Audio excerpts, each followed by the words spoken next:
हम हैं red network, हम करते हैं जन की बात। रेड नेटवर्क, मैं हूं योगेश चक्रवर्ती और इस वक्त हम मौजूद हैं नवादा कलेक्ट्रेट के पास। हम यहां 2019 के लोकसभा चुनाव को लेकर आम जनता की नब्ज टटोलने आए हैं। आम जनता लोकसभा चुनाव में किन मुद्दों पे वोट करने वाली है, किसे वोट करने वाली है और क्यों वोट करने वाली है, यही जानने के लिए हम यहाँ करेंगे जन की बात।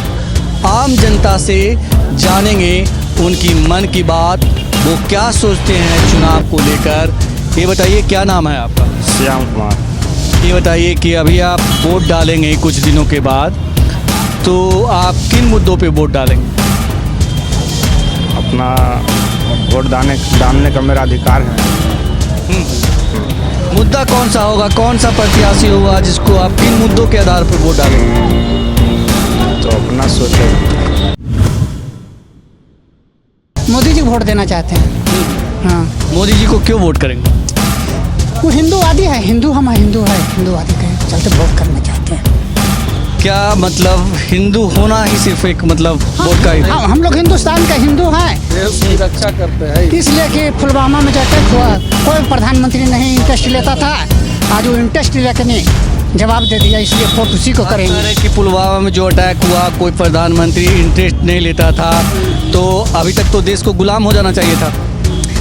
तो देश गुलाम में था ना, अभी बढ़िया प्रधानमंत्री आ गया, इसलिए वोट देना चाहते हैं। इससे पहले देश गुलाम था। हाँ, अच्छा। जब आता था तब हिंदुओं को मार देता था आतंकवादी लोग। कोई प्रधानमंत्री अभी आतंकवादी हमले नहीं हो रहे हैं। नहीं होगा तो फिर पूरा जवाब तुरंत दे। अभी जो 47 जवान मारे गए, 44, उनके बारे में क्या कहें? तो रोज एक दो को मार ही रहा है हिंदुस्तान का जवान, कहाँ छोड़ रहा है?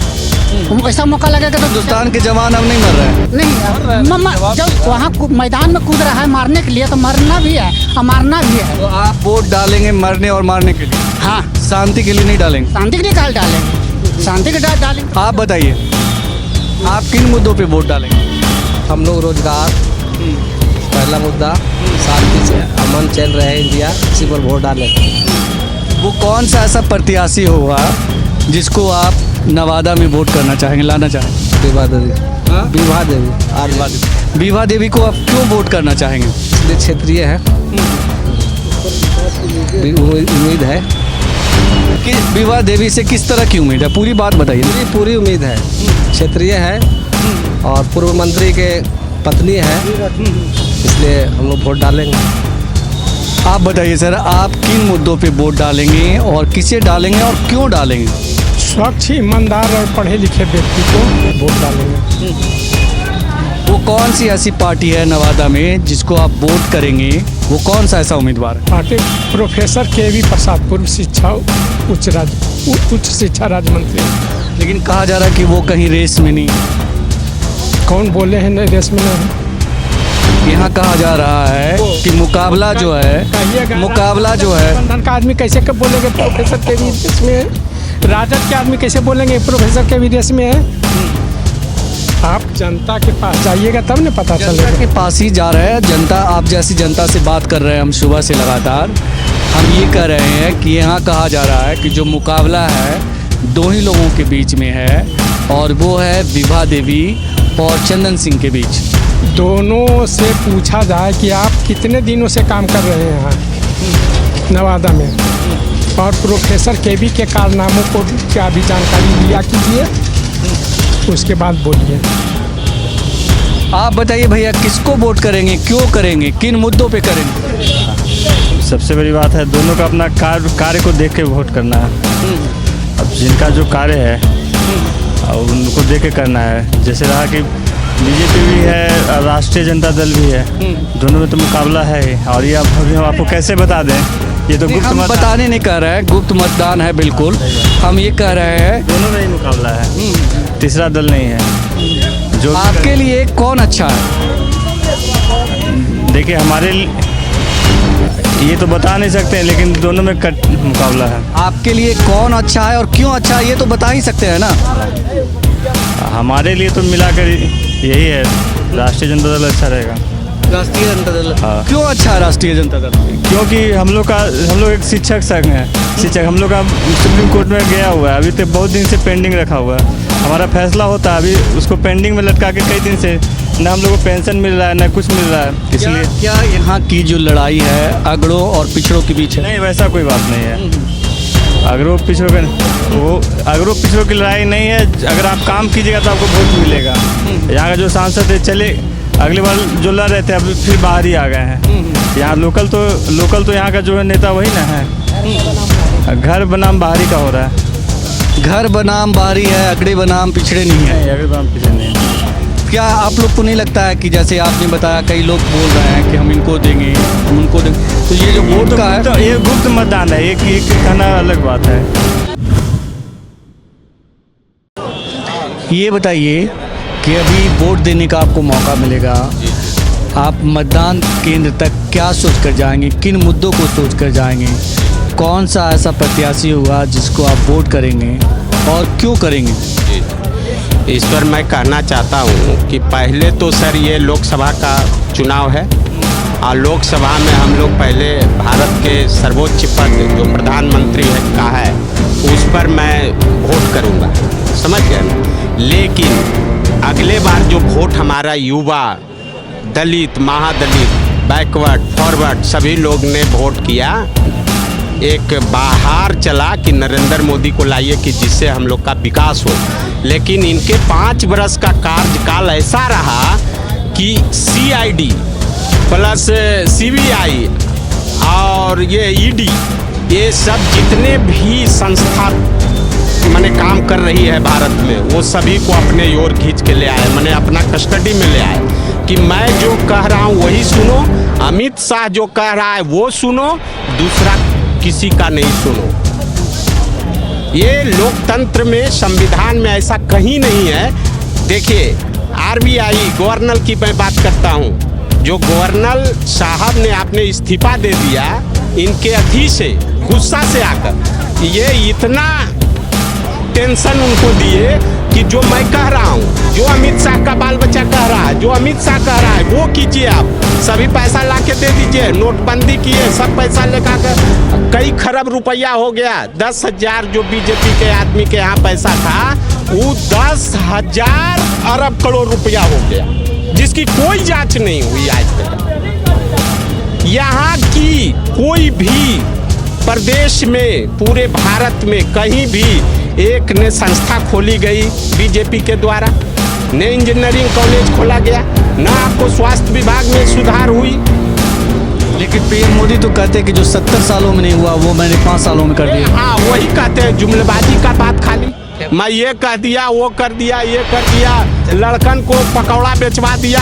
सभी हमारा युवा बच्चा जो है, जो भी एक भी जिसको जो 10 बरस से आदमी तैयार किया कि मैं 10 बरस अपना पढ़ रहा हूँ, मैं नौकरी के लिए आवेदन दूंगा, वो 10 बरस में एक भी आवेदन के लिए वैकेंसी इनको नहीं निकाला गया। और जब चुनाव आया तो वैकेंसी पर वैकेंसी आ गया। ग्रुप D का ले लीजिए, वैकेंसी निकाले, बहुत अच्छा ये लिए। उसके बाद यहाँ 100 नंबर की परीक्षा हुई और रिजल्ट 60,000 लड़कों का, 1-2 लड़का का नहीं। मैंने वादा करता हूँ कि 60,000 से ऊपर होगा, नीचे नहीं। 60,000 का लड़का का रिजल्ट आया। 100 पूर्णांक का परीक्षा था, रिजल्ट दिया 180 नंबर, 160 नंबर, 190 नंबर, 195 नंबर। ये कैसी सरकार चल रही जरा हमको बता दीजिए, क्या है ये?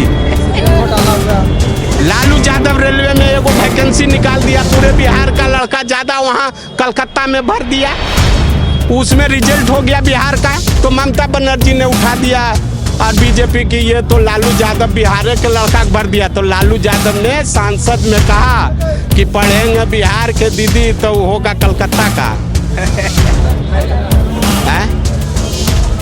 तो यहाँ तो सभी बच्चों का हक को मारा जा रहा है। इस पर रिजल्ट भी देख लीजिए कैसा किया। आप लोग का एज पार हो गया, अभी वैकेंसी 5 बरस का वैकेंसी निकाला, ये लोग का एज वो समाप्त हो गया। एज नहीं पूरा, किसी का एज पार है। सबसे बड़ा दुर्भाग्य ये रहा सर, पूरे भारत को मैं कहना चाहता हूँ कि सुप्रीम कोर्ट के 4 गो जजे आके भारत के संविधान के उपेक्षा को देखते हुए कि संविधान मेरा खत्म हो जाएगा, हम लोग का जो दायित्व है निर्वाह करना वो भी खत्म हो जाएगा, तो आके उन्होंने कहा कि अब संभर जाइए जनता, नहीं संभरिएगा तो ये बीजेपी जो है लोकतंत्र को खत्म कर देगा और बेच के भारत को किसी दूसरे के हाथ में दे देगा। सीबीआई ने देखवे कि एक बिल्ली की तरह चूहा की तरह लड़ा भारत में, सुप्रीम कोर्ट चला गया चूहा का लड़ाई लड़ते लड़ते, उसमें चूहा की लड़ाई में बोल दिया कि लालू यादव को तो ऐसे कर दिया, हम लोग जो अमित शाह बोला वही हमने किया। ये भी सुने आप, सीबीआई के डायरेक्टर ने लिखे इस चीज को, उन्होंने सुप्रीम कोर्ट के जज के पास दिए कि कैसे मैं लालू यादव को फंसाया, देखिए उसका प्रमाण। कैसी संस्था है, कैसे आप चला रहे हैं भारत को? वोट तो आप लोग कर रहे हैं तभी तो हो रहे हैं ना वो। इसीलिए तो अभी दे रहे हैं कि हम लोग वोट नहीं अभी चोट देंगे कि लीजिए ऐसा चोट दिए कि आप भीतरे चल जाइए, ये घर घर हर हर भर भर सब खत्म हो गया, ये जल लीजिए। और ये नहीं, ये आप देख रहे हैं ना, ये पूरे बिहार में इसकी लहर चल रही है। मतलब आप कह रहे हैं कि हर हर मोदी घर घर मोदी नहीं होता, अब वो कहे ना कि दबा के नीचे करके चाप देंगे, घर घर में ये चपा जाएगा। ये हर हर घर घर जो चलता था ना वो हर हर करके नीचे चला गया। और युवा वोट नहीं देने जा रहा है, नोट कर लीजिए, इतना युवा है किसी से पूछ लीजिए। और ये है वो तो कहते हैं कि युवाओं का सीना 56 इंच का हो गया। 56 इंच और 53 इंच कैसे हुआ जो जानते हैं सर? आप कैसा भारत का चौकीदार हैं जो अपने नाम में लिखे हैं चौकीदार। भारत का चौकीदारी ऐसी करते हैं कि आपके यहाँ इतना दिन से उग्रवादी जो मारने वाला है वो बैठा हुआ था, और आपका ये कहाँ सीबीआई और फलना ये ईडी पीडी जितना लगाए हैं, ये सब क्या कर रहा था? आपको इतना समाचार में भी दिया कि आपके यहाँ घटना हो रहा है, आप फिर भी 32 गाड़ी गई, सब गाड़ी में वही गाड़ी पर क्यों अटैक किया? आपके नीचे है, आपके पैर के नीचे। और आप जो ये बोलते हैं कि पाकिस्तान से हम लड़ाई लड़ रहे हैं, अब आप पाकिस्तान में जाके गलमोहिया मिला रहे हैं, उनका केक काट रहे हैं। आप खुश रहना चाहते हैं और जनता को मूर्ख बनाते हैं कि वोट दो, हम 56 इंच के सीना कर लिए। अरे लड़ाई या कोई भी युद्ध कर रहा है, ये लड़ रहा है, सेना ने लड़ रहा है जी। ये इसका प्रारूप जनता ने देती आपको, और आप फिर रोज चिल्ला रहे हैं पुलवामा हमला ऐसे करा दिए हैं, ऐसे वापस ले आए हैं। मंदिर के मुद्दे हटा दिए। ये बताइए कि एयर स्ट्राइक हुआ तो आपका सीना 56 इंच का हुआ कि नहीं हुआ? देखिए इस पर मैं बोलना चाहता हूँ कि कोई 56 इंच और 53 इंच की जरूरत नहीं है।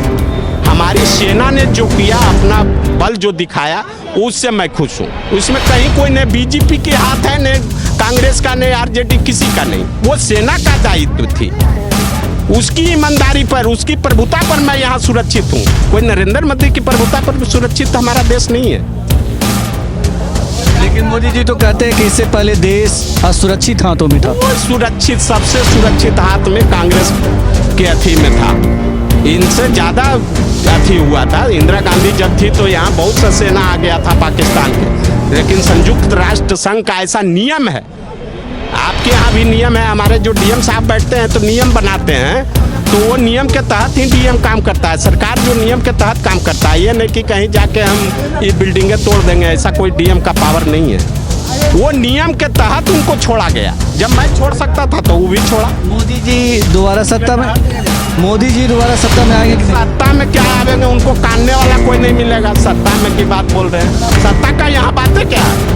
ये सब क्या जुर्मबाजी बात भी बता रहे हैं रिपोर्टर साहब। सत्ता में आएंगे, काटने वाला नहीं मिलेगा उनके साथ, अपने खाली कानेंगे। बीजेपी के लोग कह रहे हैं कि 400 सीट इस बार। 400 सीट में 2 गो सुनना घटा दीजिए, वो 4 सीट आवेंगे पूरे भारत में, जान लीजिए। ये बताइए क्या नाम है आपका? मेरा नाम पवन कुमार है। पवन जी ये बताइए कि अभी आपको वोट देने का मौका मिलेगा, जब आप मतदान केंद्र तक जाएंगे तो क्या सोच के जाएंगे, किन मुद्दों पे वोट करेंगे, वो कौन सा नेता है जिसे आप वोट करेंगे और क्यों करेंगे? विकास के मुद्दा पे वोट करेंगे। कौन कौन है वो? अभी तो विभा देवी नजर आ रही है। विभा देवी तो पहली बार चुनाव मैदान में है, तो उन्होंने क्या विकास किया? भरोसा हम कर रहे हैं। हाँ, हम लोग क्षेत्रीय के बहुत। ये बताइए कि पीएम मोदी के 5 साल के कामकाज को कैसे देखते हैं आप? ऐसा तो नवादा में कुछ भी नहीं हुआ है। 2009 से लगातार ये 2019 तक 2 बार भाजपा का सांसद जीता। आप देख लीजिए, इस रोड का बगल में प्रोजेक्ट है, अथी गर्ल स्कूल है, और ये क्या बोलते हैं, खुरी नदी देख लीजिए, पुल यहाँ पे बगल में टूटा हुआ है। तो भाजपा का यहाँ तो 10 साल से रहा है एमपी, कुछ तो नहीं कर पाया। पीएम मोदी कहते हैं कि हमने वो काम किया जो 70 साल में कांग्रेस नहीं की, उतना काम हमने 5 सालों में कर दिया। क्या वो जो वादा किए पूरा किए? 2 करोड़ रोजगार दिए, 15-15 लाख बोले थे कि आ जाएगा खाता में, क्या आ गए वो? ये आप उनसे कैमरा लगा के जरा पूछिए तो, पूछ सकते हैं ना वो उनसे। 2 करोड़ रोजगार के वादा किए, उसके बाद फिर बोले कि 15-15 लाख रुपया ये मुफ्त में मिल जाएगा, ब्लैक मनी आएगा। ब्लैक मनी तो आया नहीं विदेश से। ये बताइए कि क्या आपको लगता है कि पीएम मोदी 5 साल में वो काम किए जो सचमुच 70 साल में नहीं हुए? ऐसा तो मेरे को नहीं कुछ लग रहा है। खाली फेंक के चल नहीं, सब फेंक, जमीन पे कोई उतारवे नहीं किए कुछ। जो बोले हैं जमीन पे कुछ उतारवे नहीं किए, खाली फेंके और चल गए। फेंके और चल गए? हाँ, फेंक के चल गए। क्या जमीन पे उतारे? कुछ नहीं। मतलब 70 साल में कांग्रेस के राज में जितना आतंकवादी मतलब अथी नहीं किया था, इससे ज़्यादा रोज तो मर रहा है फौजी, और ज़्यादा मरवा भी रहे। और क्या किया? आतंकवादी ख़त्म कर दिए। कुछ नहीं, को कंकड़ तक नहीं मारा है। यही तो खुद अमित शाह ही दिया था। पाकिस्तान में जो बोले हैं कि 40 आतंकवादी मारा गया है। बोलिए कुछ। ये बताइए कि जो नीतीश जी के कामकाज को कैसे देखते हैं? नीतीश जी का कोई वही सत्ता के लालची है। वो कभी इधर आते हैं, कभी उधर जाते हैं, 4 साल में 4 सरकार बनाते हैं। जनता के पैसा को बर्बाद खाली कर रहे हैं। जितना सरकार बनाने में 4 बार चुनाव करवा दिए। चुनाव तो नहीं हुआ, मतलब कि इधर से उधर हुए। मतलब कि वोट तो महागठबंधन को मिला था और ये चले गए बीजेपी के साथ। ये इनको तो चुनाव में आना चाहिए। अभी तो इनको दिखाएंगे, इनको डायरेक्ट पहले चुनाव में आना चाहिए। मैंडेट था महागठबंधन को, लेकिन एनडीए में क्यों चला गया? तो चुनाव करवा इनको चुनाव में आना चाहिए। ठीक है, लालू खराब आदमी था, तो इनको तो डायरेक्ट चुनाव करवाना चाहिए, तब ना मानते आपको असली नेता। ये तो धोखा देने वाला आप काम किए ना। आप क्या सोचते हैं नीतीश जी के बारे में? कुछ नहीं, इस सबको समझा बुझा के इधर से उधर करके अपना सत्ता का लालची है, और सत्ता में रहना चाहते हैं और कुछ नहीं करना ही चाहते हैं। क्या किए? जो 5 साल विकास किए थे 10 साल में विनाश कर दिए। इधर से उधर पब्लिक को मतलब घसीट को कलाली कौन खुलाया था? यही दारू खुलाया था। गाँव घर घर इंजेक्शन की तरह चलाया था, घर घर साला इंजेक्शन के लत लगा फिर हटा। ये बताइए कि वो कहते हैं कि जो हम महागठबंधन से इसलिए हट गए क्योंकि लालू यादव जो हैं भ्रष्टाचार में लिप्त। ये तो 3 को में 3 घोटाला करके खुद बैठे हैं। ये डर से गए भाजपा में कि हम नहीं जाएंगे तो हम भी भीतर चल जाएंगे। जो 3 घोटाला करके खुद बैठे, बस खाली इंतजार है समय का। सब तो पब्लिक समय खोता है, बूथ पे जाने के बाद ही पता चलता है।